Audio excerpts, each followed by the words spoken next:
few weeks ago, we had one of the craziest weeks in a long time for the stock market. With one of the biggest sell-offs in a while on the previous Friday, we saw a huge dip in the market the next Monday. This ended up in one of the largest falls in a single day in decades. This resulted in tons of headlines talking about whether or not we needed to be worried about a recession coming, what you needed to do with your money, etc., etc. In today's video, I figured I would talk about how to prepare yourself for the next market downturn. This is going to be applicable to you whether or not you are brand new to investing or you've been investing for 20 years and have always been nervous about the next recession. If you're new to the channel, welcome. My name is Tyler Warlow and I go by The Mengineer. I make videos on how to improve your life through your confidence, capabilities, and overall happiness. If learning how to manage your personal finances and better prepare yourself for downturns in the market sounds interesting to you,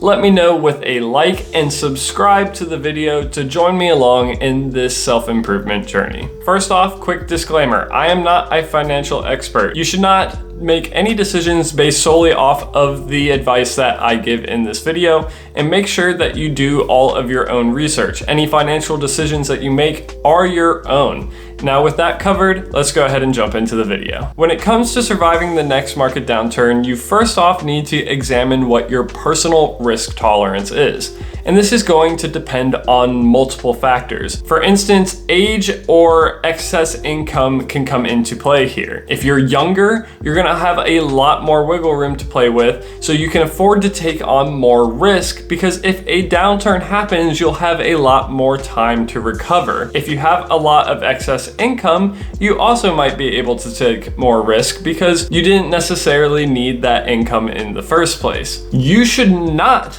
be investing anything that you cannot afford to lose. If you are someone who doesn't have a lot of extra money, and if at the first sign of an emergency, you're going to need to dip into your investment funds, you shouldn't be investing at all. You should be taking care of your debts. You should be setting up an emergency fund. You should not be putting that money into something that you would have to end up taking it out of anyway. Charles Schwab actually has two different definitions for risk capacity and risk tolerance. Risk capacity is your ability to take on more risk. This is mainly determined by your income and expenses, which of course end up changing over time. As most people move through their careers, they tend to make an increased income.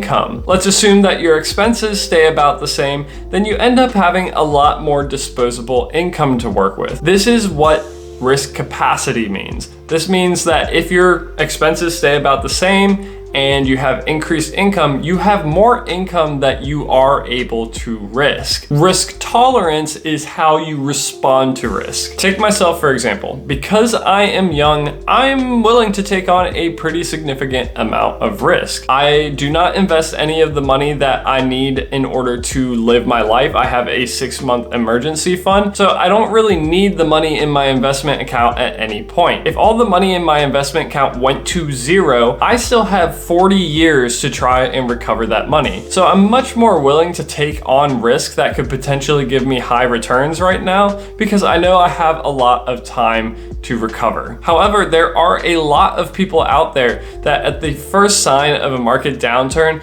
immediately begin to sell off their assets. If this is you, you probably shouldn't be investing in the stock market to begin with because your risk tolerance is really low. You need to take a look at what you are willing to tolerate if something does happen and adjust your investment strategy based on that. Next up, you need to continue your normal investing. I know, it's kind of crazy, right? If we're going into a downturn, why in the world would I continue to invest? This is especially true while you are young. As I mentioned already, when you are young, you're gonna have a lot more time to recover from market downturns or recessions. And in fact, there are plenty of studies that show that the person who continued to consistently invest, even through market downturns and upturns, consistently outperforms the person who only bought in at downturns. This is mainly because the person who consistently invests ends up investing a lot more over the long term,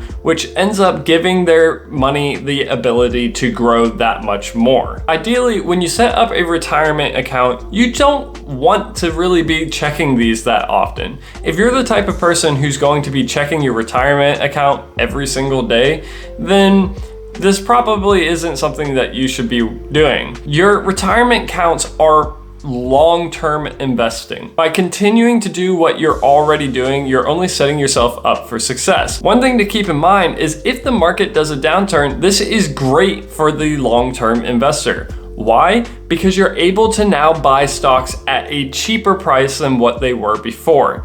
This allows it so when the market rebounds and starts to go back up again, that you're going to see that much more return on the money that you put into the market. But I'm interested to hear from y'all. How many of you have been investing? If so, how long have you been doing it? I'd love to hear from you in the comments down below. I like to read and respond to all of the comments. The next way that you're gonna help prepare yourself for the next market downturn is by diversifying your investments. One of the best ways that you can do that is investing in index funds. Index funds track different indexes. For instance, there's index funds that track the S&P 500 or the NASDAQ, but there are also funds that will track foreign stock markets, real estate, etc., etc. By investing in index funds, you're being able to invest in a lot of different things, and this inherently starts to diversify your portfolio. If you want a good breakdown of different funds that you might want to look into the book I Will Teach You to Be Rich by Ramit Sethi. There's a whole section in his book where he breaks down how to do different asset allocations if you're interested in being actively involved in that. If you're not interested in actively managing your own investments, then you could always look into something like a robo-advisor or a target date retirement fund. These are both options that over time will automatically adjust your investments for you to make sure that you have a diversified and well-balanced portfolio. This doesn't involve any involvement from you except for the investing of your money, and the rest is done. You might occasionally want to check it every once in a while, but this fund will sell and buy stocks in order to keep it balanced. And by diversifying, I also mean outside of the stock market. You don't want to have all your eggs in one basket, and that goes for the stock market as well. Yes, you can diversify by investing in all these different funds, but they inherently all come from the stock market. So sometimes it's good to also invest in things outside of it. Some options that people typically look into are private lending, real estate, or even starting their own small businesses. These are all great ways to diversify your investments and solidify your portfolio. This way, when a downturn happens, if there are some areas of your portfolio that fall, others will rise up to counterbalance it. Next up, you need to understand why you have chosen to make certain investments. If you haven't done your research into the different type of investments that you are making, then you shouldn't really have bought them in the first place. This is a common pitfall of people who are new to investing. They will start trying to just pick individual stocks without really knowing how the whole system works and thinking that they can get rich a lot quicker. This oftentimes ends up with them losing most of their money and not making that much forward progress. In terms of doing your own research, if there is a particular asset class that you have some pretty good in-depth knowledge on,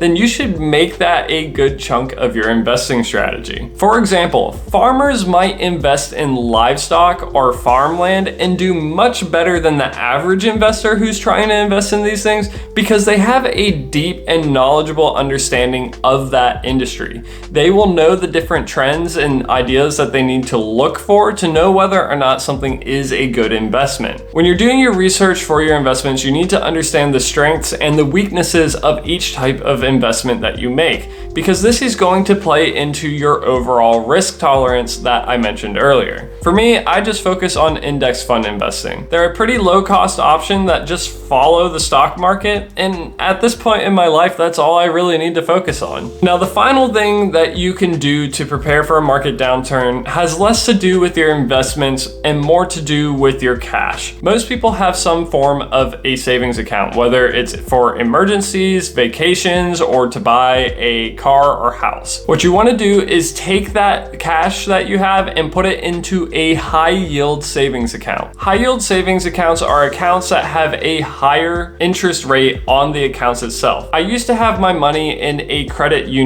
savings account, and the interest rate was like 0.5.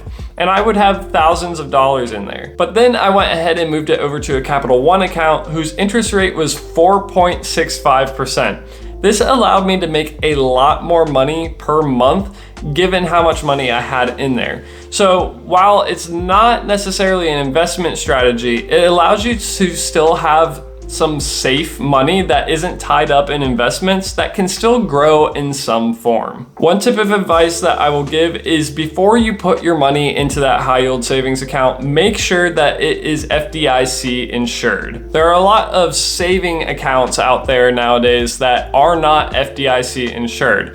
The reason that I bring this up is because it helps to protect your money. This protection was put in place after the Great Depression to allow people to still have access to their money given if another major recession happened. Essentially, this insurance will protect up to $250,000 of your money that's in that account. Anything past that, they cannot guarantee that you'll be able to get back, but a bank is legally required to be able to give $250,000 of what each member of the bank owns. Let's say you're someone who's ultra rich and has a lot of cash on hand.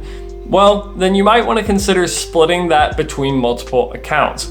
So if you have $300,000, that goes past the limit of $250,000. So you could split that between two accounts, maybe $150,000 in each, and that way you will be protected in both. I recommend that these be two different banks to ensure proper and full protection of all your money. But that's gonna bring us to the end of today's video, y'all. If you found the information in this video to be helpful or informative, please be sure to leave a like and subscribe to join me along in this self-improvement journey. If you have any of your own thoughts, ideas, or opinions, please let me know with a comment down below. I like to read and respond to as many as I can. If you're interested in more videos where I talk about personal finance, be sure to check out this video right here where I talk about how to talk with your partner about money. If you're interested in more of my most recent stuff, be sure to check out this video right here.